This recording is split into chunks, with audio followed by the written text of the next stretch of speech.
Hello, my name is Pete. I am Enterprise Agile Transformation Coach for Cisco. Cisco, many of you know, is located in Silicon Valley.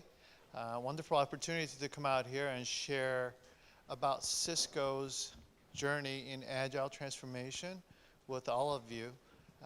My Korean is not that great, so good thing that we have wonderful translators. In fact, I was so impressed with the translators, what they do. I think they do a fabulous job. Having said that,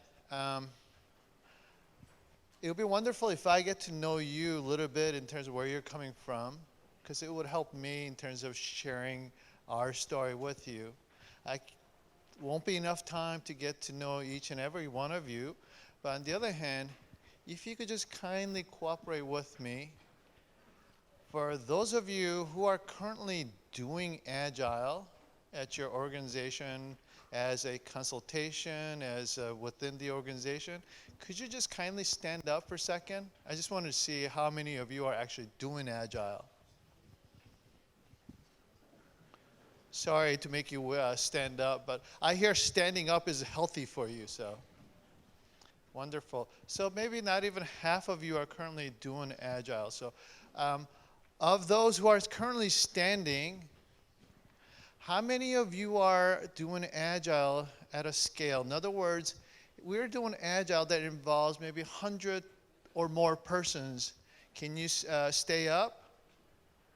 Okay, so some of you sat down, and then so we got some few people here currently doing scaled Agile, so that's great. Thank you. So one last question here, just to get to know you guys just a little bit more. How many of you are just interested in Agile, learning about Agile? What is Agile in terms of can we adopt Agile for our company, where you are kind of evaluating Agile? If you're in that category, can you stand up? Nobody's standing up? All right, so thank you very much. Being honest here. Thank you, thank you. All right, thank you.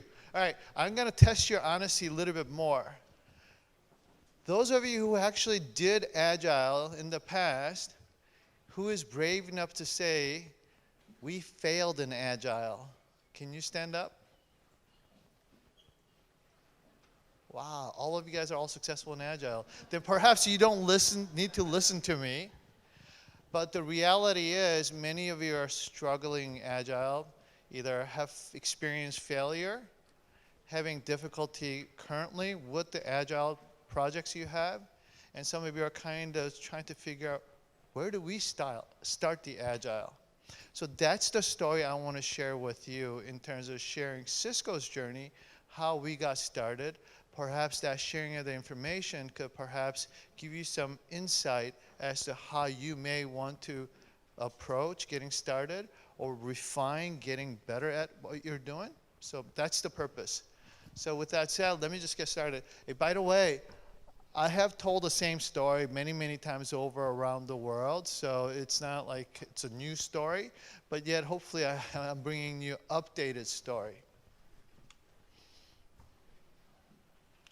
So this is how Cisco started. Cisco had to start Agile transformation someplace. Yeah, go ahead and take a picture. This is our continuous delivery core team consisting of about maybe 80 persons. About 4 years ago, I believe, in terms of group of people who were asked to look into Agile transformation in a multiple parallel ways, because it was not all about just a tool. It wasn't just about people. It wasn't just about the process. It was all about how do we change so that Agile will work for us as Cisco, including once we got started, how are we going to sustain it and continue forward. So these were all the items that people were assigned to go after. In addition, we strategically divided up our, what we call in Cisco, we organize our cells by services, right? Various different services, infrastructure support services. Anybody who's doing any kind of worthwhile work, you are part of some service because you provide a service value. From that perspective, we had about 100+ number of services within Cisco organization. We divided them into 3 groups. We had to identify those groups who were more likely to have the courage to experiment and wanted to go forward, knowing that that could potentially promise a better way of doing work. We also identified a group of people who were customer-facing type of service, where we had to be very careful because we couldn't experiment and get it wrong. And of course, there were all the others. So we actually divided groups into 3, and then we actually started with the pioneer group. So it wasn't big bang, as in going after everybody all at once. When we did that, this was our program backlog. Literally, not about backlog regards to how can we make a better solution. This was our backlog towards how can we do Agile better, how can we scale Agile. This was literally our backlog. So I know many of you are taking pictures, but I think I'm reminded that this information is going to be available online already, so you don't need to take pictures. So at this point then, I shared how we got started. So many of you maybe easily come to a conclusion. What else you guys got to say? I already know everything. Literally, you guys could do exactly what we did and do the Agile that way we Cisco did. That won't work. That will not, I guarantee you it will not work. So all those of you who took pictures, be careful, because you may actually suggest that as a potential template, but you need to actually customize and figure out what works for your organization, because as I was initially asking you, I was asking about doing Agile, but there's a subtle difference between doing Agile and being Agile, and many of you already know what that is, right? If you want to declare a quick victory, somehow get better promotion, get more spotlight within the organization by jumping on the Agile bandwagon, then yes, you may copy and then say this is what you're going to do, how to do Agile. But that will be the worst disservice you could do to your organization. My suggestion is figure out what works for you, just like anything else in Agile, right? It's experimentation. How you do Agile may not work right in the first place. It won't work right in the first place. But you'll figure out as you're trying what's not working, and to be able to get better at it incrementally, just the way you would do the Agile delivering solution. Doing the Agile itself should be delivered in an Agile manner is what I'm trying to say. When I came back to Korea, because I've been in and out of Korea working with the various different companies since late 80s. Over 30 years, one of the things I've learned is that Korean companies in general, and so does American company as well, love success story. Love success story. Before you try to do anything, they'll ask you, why would we want to do that? Show me some success first. Well, here's a success from Cisco's version. As of last year, 2018, our speed, velocity to value, has gotten better 30%. We were able to reduce quality issues in terms of production incidents by 20%. Cisco, as many of you know, we are a networking company. Security is a big element of our brand and our solution. So therefore, security is, tightly tracked. 90% on time as in terms of security vulnerability closure. And then, of course, just like many of you, we are always constantly facing budget decrease. So we were able to accomplish this. So this is what you could say, where is the success? Show me the success. Well, there's one company out there in the world that can say and stand by success. So, but this didn't come for free. We actually had to go through a lot of transformation within ourselves. First, it was about operational excellence. Being really good at Agile or being Agile cannot be your end goal, right? The end goal is about the customer's happiness, satisfaction, way you deliver value. That's where you need to succeed. And if Agile helps you, great. If you can do it without being Agile, that's great too, right?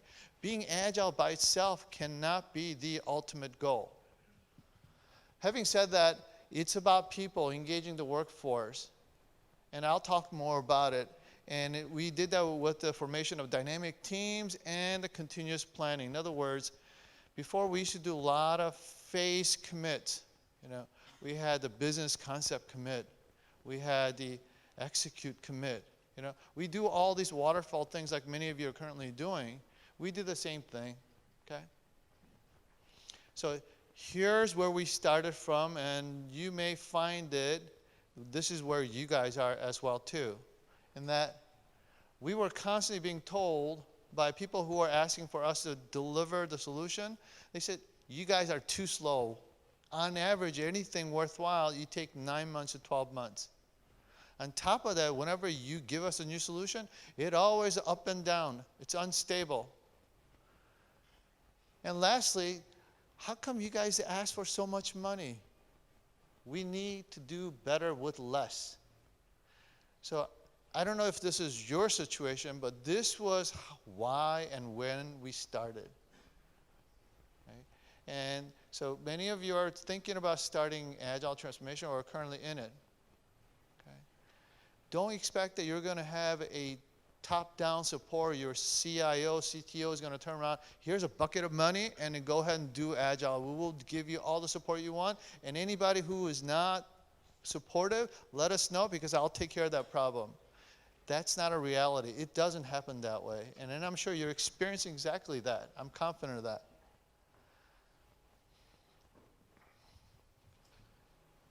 So here's our journey, and I'm going to try to accelerate the pace of my presentation just a little bit so that I could get some of the other materials. So we started from the complete waterfall, and then we transformed, and then 2018's results I shared with you, and now here we are today.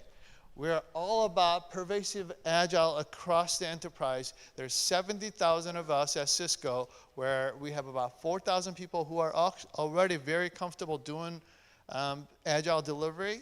And then there are, of course, that many more who could actually need to be onboarded. But still, we are very pervasive in terms of mindset. We use what we call SAFe, Scaled Agile Framework. That's a one Agile framework where hundreds of people get together and deliver things very quickly. Now, many of you are using Agile tools. Does that make your organization Agile?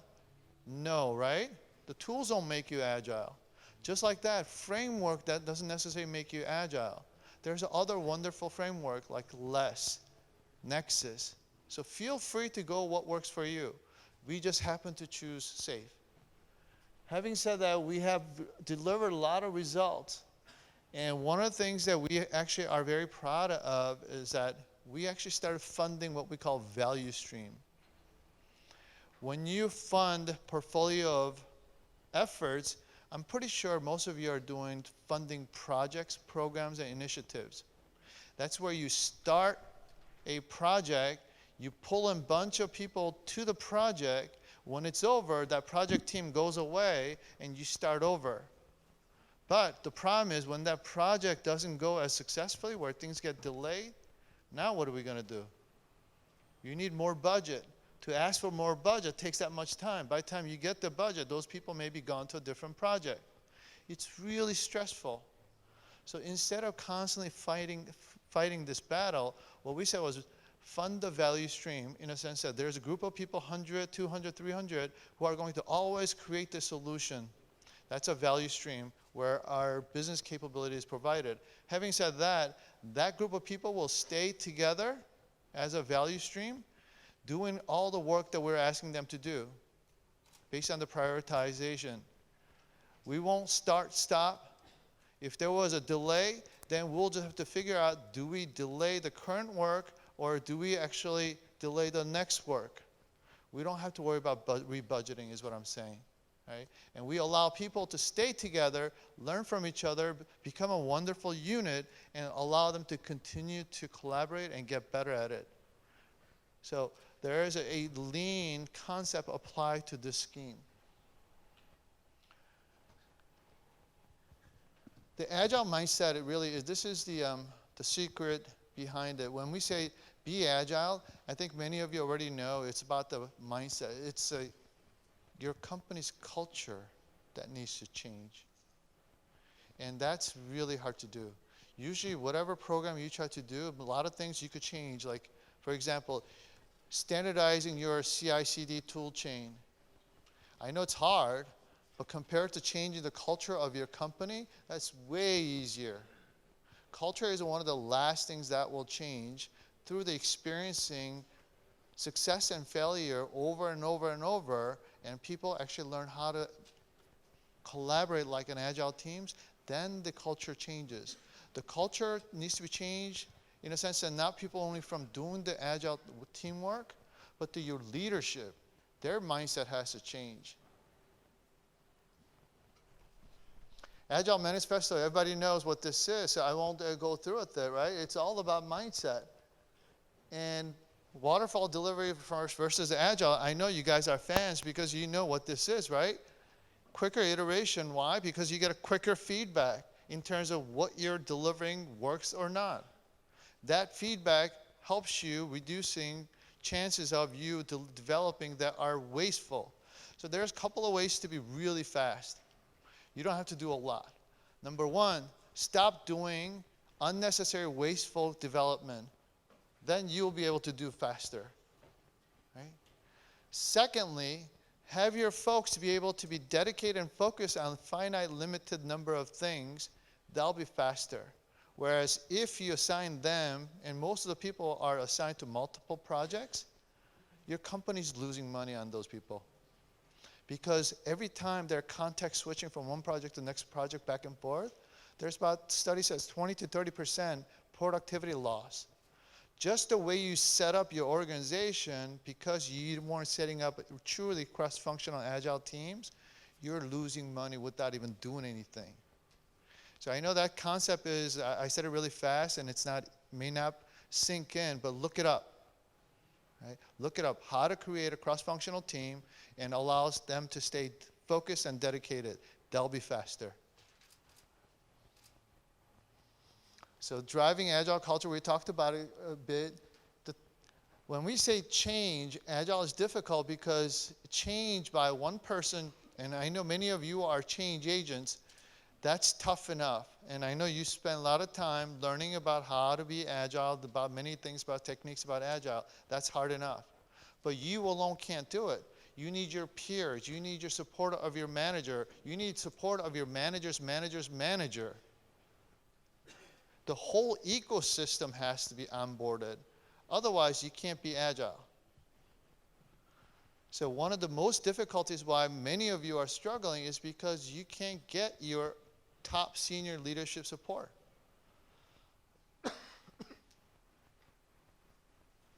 One of the first things, the easiest thing to do, you sort of should do is, and this is what we did, this is our tool chain, standardization of our development tool chain. We have so many varied licensing around various different tool chains in terms of how to build, how to test, how to deploy. It was just killing us. So we had to have our development organization community of 7,000 people standardized on tools. You don't have to go with exactly these tools. Like we use Rally, definitely could use it at Atlassian. That's not a problem. Another thing that you need to go after quickly, organizationally, is your release process. Cisco's release process was one of, and this was 5 years ago, where you take the whole production copy, create a brand new mirroring image of into development environment. You do the development, move that, copy that environment over into and create a systems integration environment, copy that over into our stage environment, and then that gets deployed into production. So literally our checkout, check-in time as in continuous integration is 9 months. So then, of course, nobody else is going to be able to do a development on top of it.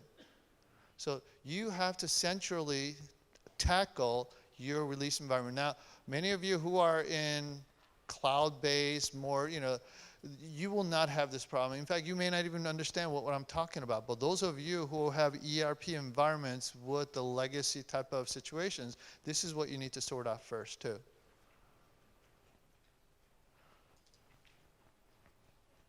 This is a part that it really like resonates with me, and this is a part that I really want to make sure that you get it. The naked truth about most of the failures or difficulties of Agile transformation is not because your teams cannot become Agile or do Agile. It's not because you don't have enough people who could actually learn the Agile expertise and become coaches or get the consulting services from coaching.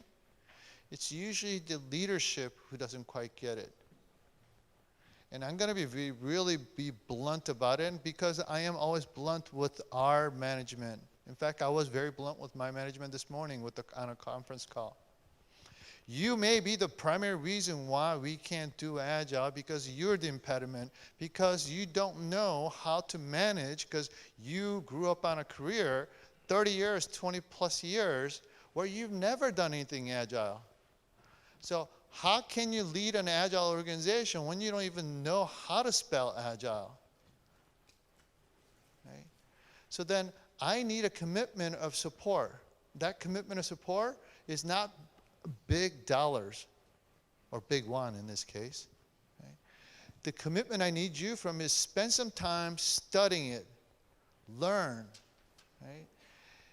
You have worked in an IT industry for 20 years, 30 years, being good at what you do, and you got to the position where you are because you were excelling in that process. But your career was built on waterfall process.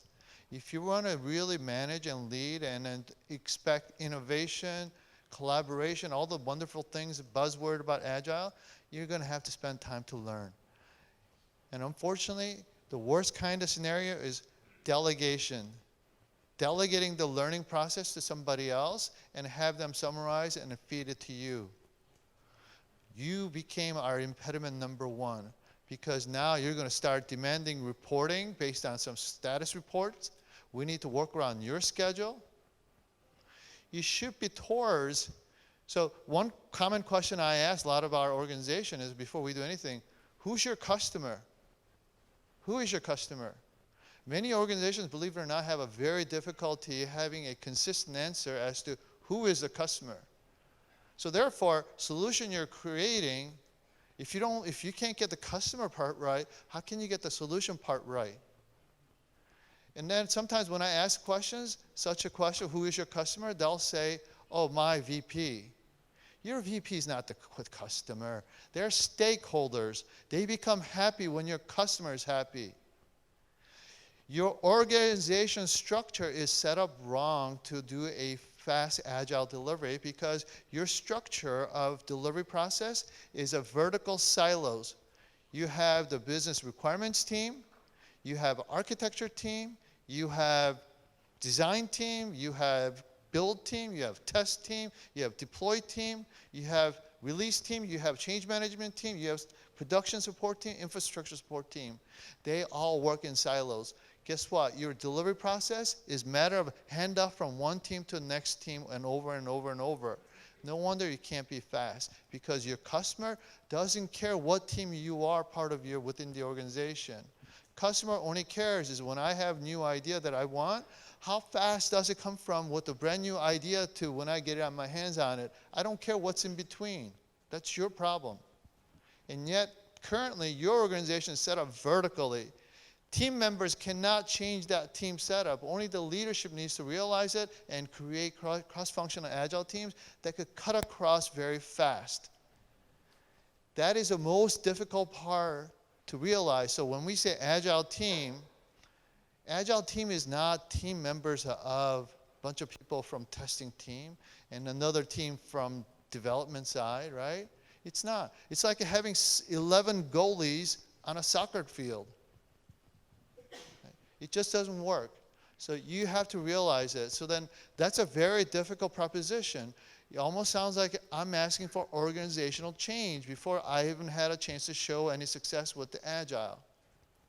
Right? So that's why if you want to change the mindset of leadership, first they need to study. Second, allow them to pick a pilot program that actually you could experiment this cross-functional team makeup and have them figure out what works well for your organization and what doesn't.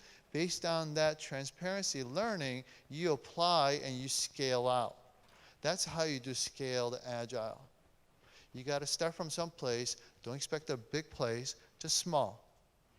But you shouldn't start, don't do agile if your leadership is not supporting or they don't understand, right? And you know they're supporting. If they could get their butt out of the office, come together with all the other leaders and commit themselves to learn over a couple of days worth of agile education. If they can't even commit to that, then they're not even really doing their job, right?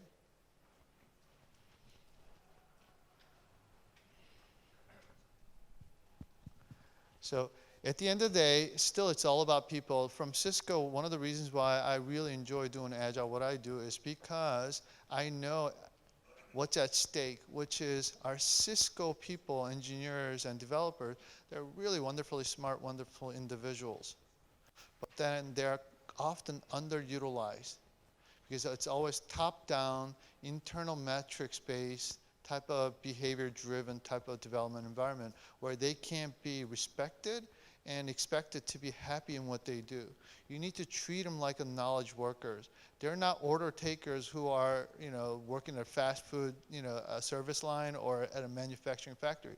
These people have an internal motivation that you don't need to tell them a lot. Give them the purpose in terms of what you're trying to accomplish as an organization. Give them the opportunity to learn new skills, because they like new skills, being challenged, right? Give them time and a little bit of resource. And then give them some autonomy. You don't have to tell them. You don't have to micromanage them. And especially if you get a good team, they'll figure out what they need to do. As long as they understand the purpose, they're provided with some support to be able to acquire new skills, being challenged. And thirdly, to be able to be autonomous. So recognize it, and then to encourage your people to transform, because it is about transformation, it is about collaboration. That makes a fast, agile organization.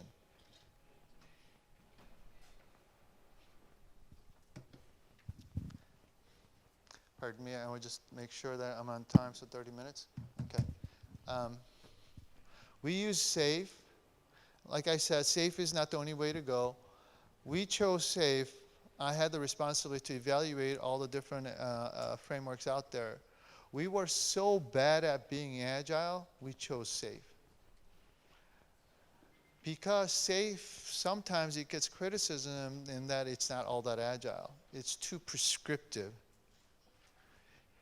Perhaps that's the reason I picked it, is because from the existing organizational structure and the culture that we had, SAFe was a very wonderful change vehicle to get out there. So all those of you who are trying, and this is not a marketing, effort on my, because I don't get anything from SAFe, trust me. There's tons of people doing SAFe around the world. In the United States, 70% plus multinational companies like Cisco, they all do SAFe. On the other hand, I have to share with you my personal opinion is something like less large-scale Scrum, maybe better approach for some of your organization, especially if you're a product-centric organization, or you're perhaps a smaller, where you're a startup type of company. I think less is perhaps a more pure, more excellent way to go. So pick and choose in terms of what makes sense for you. Okay? But should you try SAFe, realize you're not alone. Okay? There's many of us who've been doing this around the world. In fact, I was in Dalian just past week. I'll be going to Poland next week to do continuation of sharing the SAFe knowledge, because that's a success story that we've been able to experience for ourselves, and that we continue to push such. So we had a workshop Wednesday, Thursday, and there was 15 of you guys, some of you are in the class, in the audience here, who are one of the top leaders of, I think, Agile coaches in Korea. I'll be coming back on shameless plug for what I'm trying to do and what I'm trying to actually help you guys is that December 18th and 19th, we will do another SAFE training.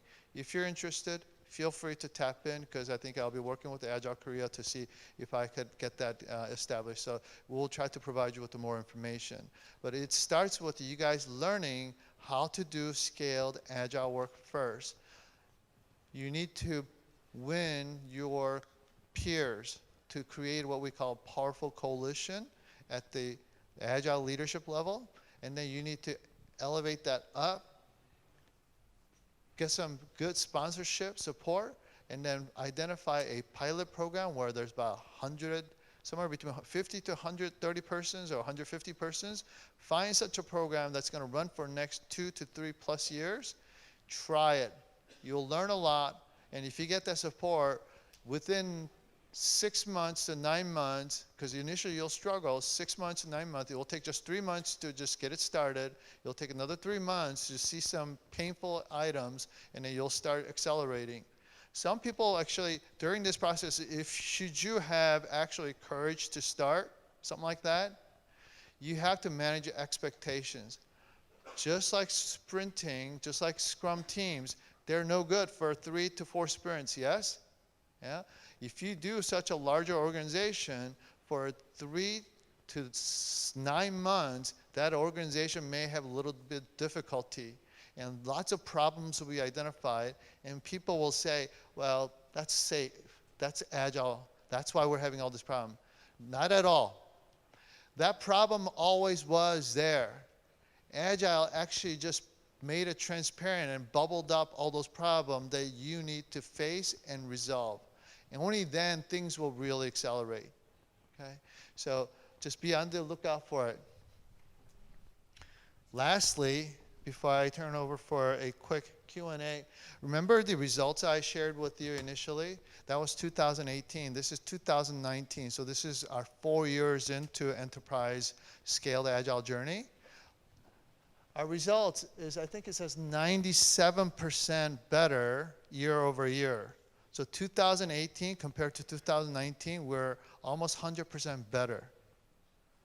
On top of that, in terms of production quality, 2018 we reported 20% lower in terms of less number of incidents. We are now able to claim 35%.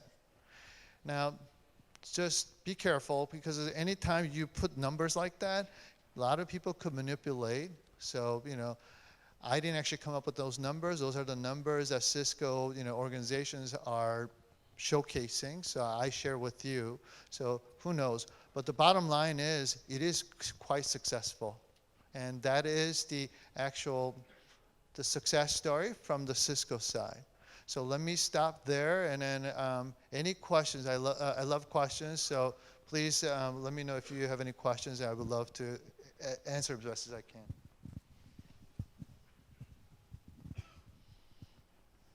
And by the way, you could, I can't speak Korean that well, but I can understand Korean pretty well. So you don't have to ask me questions in English.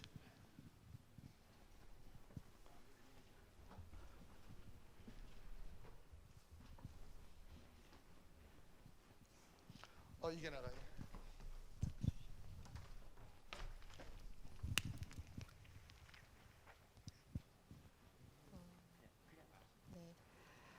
제가 이해한 바로는 좀 조직 간의 어떤 사일로가 있으면 에자일에 어렵다는 느낌을 받았는데요.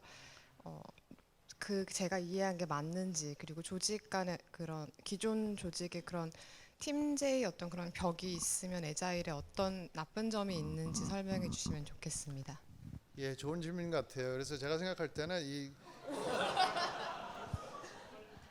Sorry. The fact that you have a siloed organization, first, leaders have to understand what is the problem. Why do you want to do agile is fundamental question that you all need to ask.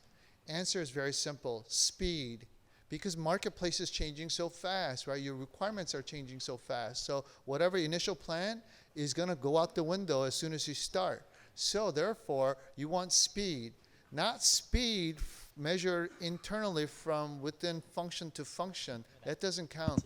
Speed only counts from the customer's perspective. So therefore, if you got silos of handoffs, the handoffs are what's killing you.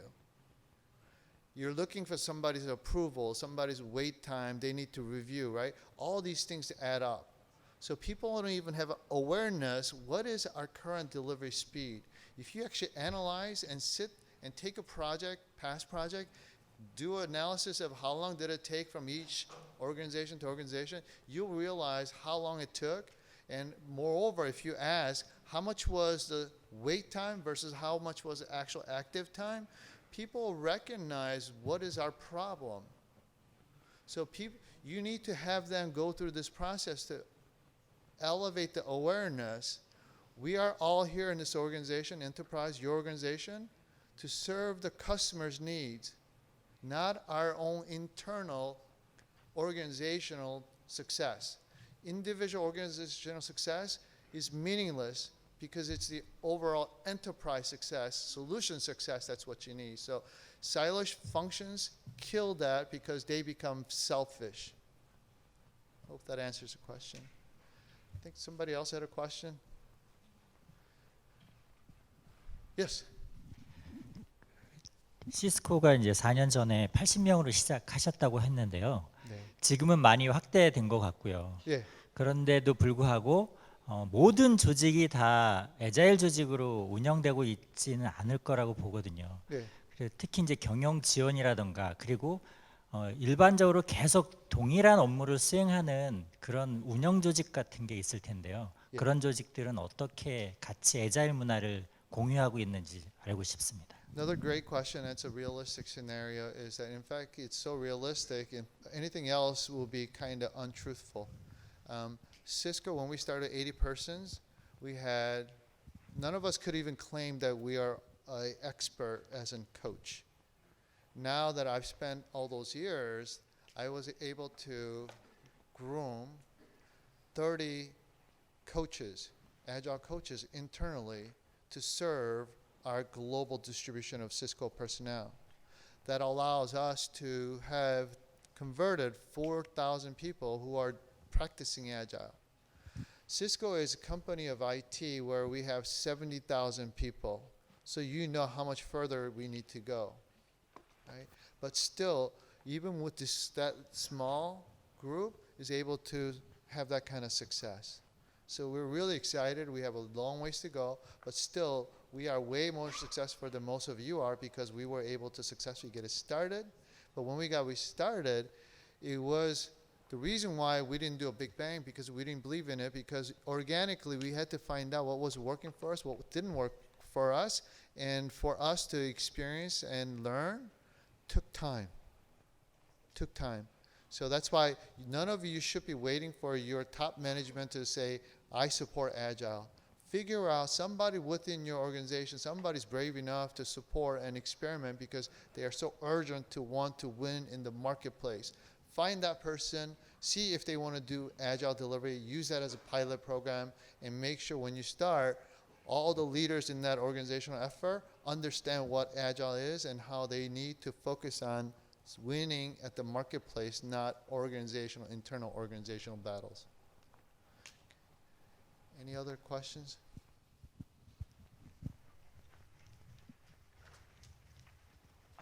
먼저 질문을 드셔서. 네. 시스코에서 에자일을 스케일업 하면서 적용하실 때 가장 어려웠던 에피소드 중에 하나 기억나는 게 있으시면 공유해 주시면 좋겠습니다. The most difficult part was feeling bad about myself because I felt like I was the problem because I was bringing suggestion for change, how to do things better for our people and our success at the marketplace. And yet leadership were thinking that here's somebody who wants to disrupt, change, But you know what? That disruption is much necessary because I hope Cisco could stay around for the next 10 years, 20 years.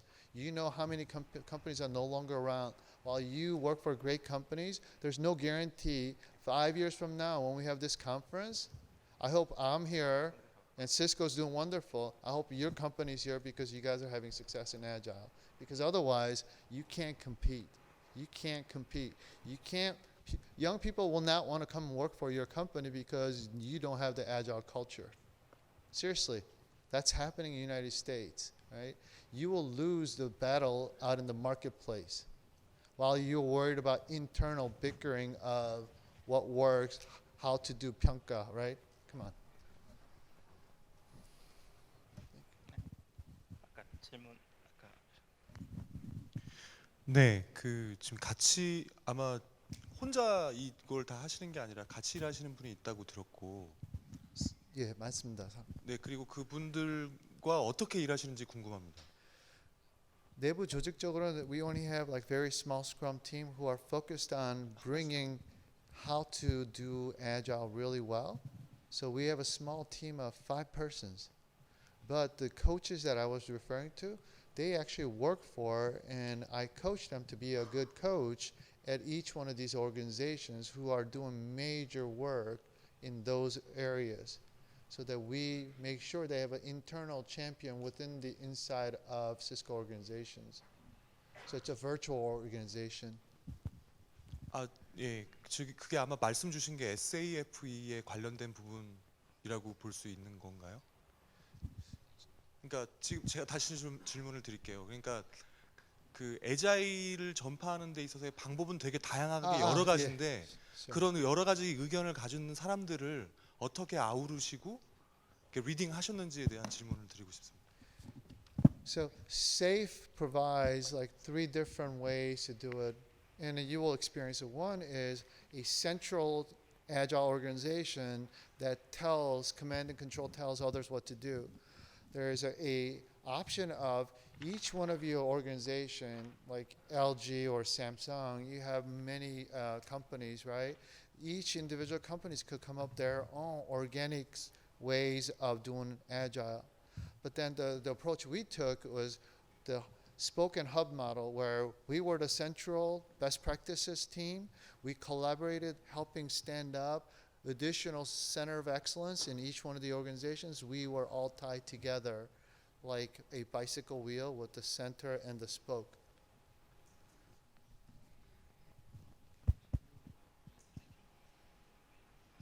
네, 저 4,000명 이상 직원들이 트랜스포메이션 하기 위해서 가장 중요하게 어디 계세요 지금? 예. 여기요. 가장 중요하게 생각하신 점하고요. 어떤 전략을 쓰셨는지 궁금합니다. 다시 한번 좀 말씀해 주시겠어요? 4,000명 이상의 대규모 사람들을 트랜스포메이션 하셨는데 어떤 점을 중요하게 생각하셨고 또 어떤 전략으로 하셨는지 궁금합니다. I think the most important thing is recognize that even within Cisco, not all Ciscos equal Cisco. Right? Some of the organization had an internal customer, some of them had an external customer, some of them were using cloud architecture, some of them were using on-prem, old legacy architecture. So one of the most important thing is that not to assume that one size fits all approach. However, that was so important for us to ground all of this process through education. Make sure they understand what is meant by doing Agile versus being Agile, how to minimize the whip, how to control the flow, how to do a good retrospective, right? And how to have management be part of demo rather than asking for a status report. All those things were very important in terms of learning and gaining Agile muscle memory. That process was very consistent, and yet how we applied actual safe formation, it was always different. As an example, product owner, who's going to play the product owner? Because that's supposed to represent somebody who knows what the solution should look like. It could be somebody from your customer's side. If they could participate in this, you give them what they want, that's great. But customers are often not available or allowed to participate in internal projects. So therefore, maybe somebody from marketing or sales, or you may have to resort somebody from operations, PMO, or business analyst or IT analyst. So choices are many. You have to make choices, and whatever choice you make may not work, and not all organizations are set up same anyway. So those custom decision making was choices, finding the right solution was difficult, and yet if you, as long as grounded on right agile principles, you'll have a better chance. 예, Who is your customer라는 답변에 대해 굉장히 흥미있게 들었는데요. 왜냐하면 저도 똑같은 답을 받았었습니다. VP가 내 커스터머라고. 그래서 흥미있게 들었는데, 그러면 실제 시스코에서 그 고객들을 이 어떤 프로세스에 참여시키는 예가 있으면 좀 구체적으로 설명해 주셨으면 좋겠습니다. 네, 실제 참여가 가능한 게, if it was an internal program, there's one program we successfully launched recently, which was our HR operations. We're in the process of upgrading our HR system with the cloud-based system. But it wasn't about retire and replace with a new system. It was about HR operations from business operation perspective, hire to retire. How does our employees experience, whether it come benefits, payroll, stock options, learning programs, all those things were as part of the user experience. From that perspective, guess what? I am a customer. Right? So that's possible. On the other hand, the reality is, if when it comes to the external, the market-facing customers you're talking about, not all customers are equal too, right? Some customers are more friendly. They're willing to experiment things with you. So if you got an MVP, find a group of them, use them as a test bed so they could give you feedback while you're developing the rest of the process so that you could work it in. So again, it's never one size fits all. You just have to think through what you're trying to accomplish and approach it that way. 네, 시간 관계상 마지막으로 한 분만 더 질문을 받겠습니다.